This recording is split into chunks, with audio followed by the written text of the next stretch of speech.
শাকিব খানের খুব আলোচিত সিনেমা তুফান। তুফান কিন্তু অনেক ধামাকা দিয়েছে, এমনকি চমক দিয়েছে, সারা বিশ্বে জুড়ে একটা দাগ লাগিয়ে আছে শাকিব খানের তুফান। শাকিব খানের দুষ্টু কোকিল, উড়াদুরা গান, এমনকি কয়েকটি গানে কিন্তু বাজিমাত হয়েছে। তুফানের কালেকশন 52 কোটি টাকা। ও মাই গড ভাই, এটা ভাবা যায়? মাত্র 10 কোটি টাকার সিনেমা দিয়ে 52 কোটি টাকা ইনকাম করে ফেলেছে। ও মাই, অনেক ধামাকা। কারণ শাকিব খান জানে শাকিব খানের দর্শককে কী ধরনের সিনেমা দিতে হয়।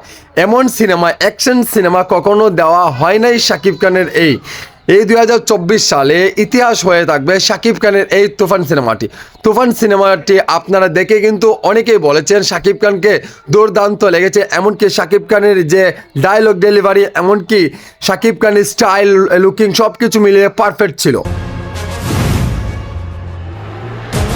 প্রিয় সাকিবিয়ানরা, আপনাদের কাছে এই বিষয়টি কেমন লেগেছে? শাকিব খানের তুফান এর কালেকশন 52 কোটি টাকা, এটা কি ভাবা যায়? হ্যাঁ ভাই, ভাবা যায়। এটা শাকিব খানের জন্য পসিবল, এমনকি সম্ভব।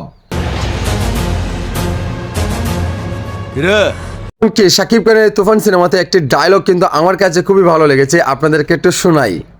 গান বন্ধ করলি গান বাজা। তো আপনারা ডায়লগগুলো, এমনকি শাকিব খানের এই যে সিগারেটের স্টাইল, এমনকি চুলের স্টাইল, সব কিছু লাগিয়ে কিন্তু একটা গ্যাংস্টার লেগেছিল শাকিব খানকে।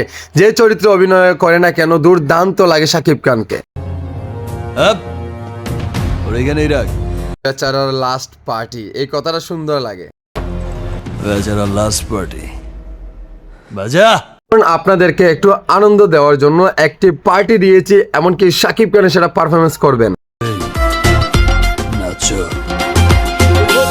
শাকিব খানের তুফান সিনেমার নায়িকা মিমি চক্রবর্তী কিন্তু দুর্দান্ত পারফরমেন্স করেছে, সেটা দেখে কিন্তু আমি অবাক হয়েছি। এমনকি আমাদের অপার বাংলা মিমি চক্রবর্তীর প্রেমে পড়ে গেছে, এমনকি ভালো লেগে গেছে আমার।